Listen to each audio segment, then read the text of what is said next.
সংসদের 19তম অধিবেশনের প্রথম বক্তব্য রাখবেন মোহাম্মদ দুলাল।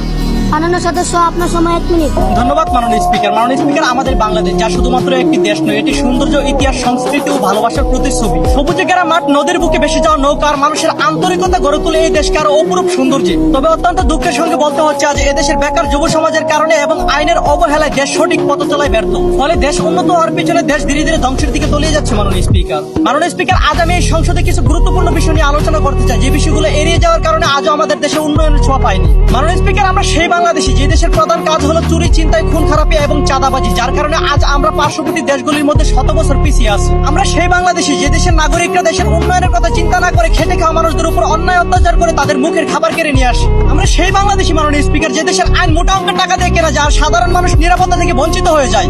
যে দেশের আইন মোটা অঙ্কের টাকার কাছে বিক্রি হয়ে যায়, সেই দেশে কখনোই শান্তি ফিরে আসবে না। মাননীয় স্পিকার, এই দেশের পত্রিকায় প্রতিনিয়তই শোনা যায় ভাইয়ের সামনে বোনের দর্শন, বাবার সামনে থেকে মেয়েকে তুলে নেওয়া হয়, রাস্তাঘাটে কুপিয়ে একজন আরেকজনকে জখম করা হয়। ঠিক একই ঘটনা হাজারবার ঘটে যাওয়ার পরও তার কোনো বিচার হয় না। এই অকালপক্ষ দেশে কখনোই শান্তি ফিরে আসতে পারে না। এই অশ্লীল জাতি কখনো উন্নয়নের আশা করতে পারে না। মাননীয় স্পিকার, যে দেশের রাস্তাঘাটে মা বোনদের কোনো নিরাপত্তা নেই, ঘর থেকে বের হলে বাড়ি ফেরার কোনো নিশ্চয়তা নেই, হাজার হাজার আশা আকাঙ্ক্ষা ছিনতাইকারীরা নষ্ট করে দেয়, সে বিশৃঙ্খল দেশে শান্তিতে জীবনযাপন করা এক প্রকার বিলাসিতা হয়ে পড়ে। মাননীয় স্পিকার, আজ আমরা লজ্জিত, দেশের আইন সহ হাজার হাজার স্পেশাল ফোর্স থাকার পরও সাধারণ মানুষ আজ নিরাপত্তা থেকে বঞ্চিত। প্রবাসী ভাইরা অর্থাৎ রেমিটেন্স যোদ্ধারা দেশ ও জাতির উন্নয়নের জন্য নিজের জীবনটা বাইরে কাটিয়ে দেয়, কারণ এদেশে কাজ নেই, শান্তি নেই, বিশ্বাস ভরসা কিছুই নেই। তারপরেও দেখা যায় দেশে ফেরার পথে হয়তো এয়ারপোর্টে নয়তো রাস্তাঘাটে তাদের সর্বস্ব লুট হয়ে যায়। মাননীয় স্পিকার, বর্তমানে সোশ্যাল মিডিয়ায় দেখা যাচ্ছে নিজের বাবাকে 15 জন মিলে কুপিয়ে মারার কারণে 2 ভাই মিলে প্রতিশোধ নিল ধারালো অস্ত্র দিয়ে। আর চিল্লায় বলছে এই দেশের আইন যদি সঠিক বিচার করতো, আজ আমাদের আইন নিজের হাতে তুলে নেওয়া লাগতো না। মাননীয় স্পিকার, সর্বশেষ আমি একটা কথা বলতে চাই, উপরোক্ত আলোকে বিবেচনা করে দেশকে দেশের মতো ছেড়ে না দিয়ে জনগণের অগ্র অধিকার ও নিরাপত্তার দিকে লক্ষ্য করে এদেশের আইনের ন্যায্য বিচার নিশ্চিত করুন। ধন্যবাদ মাননীয় স্পিকার।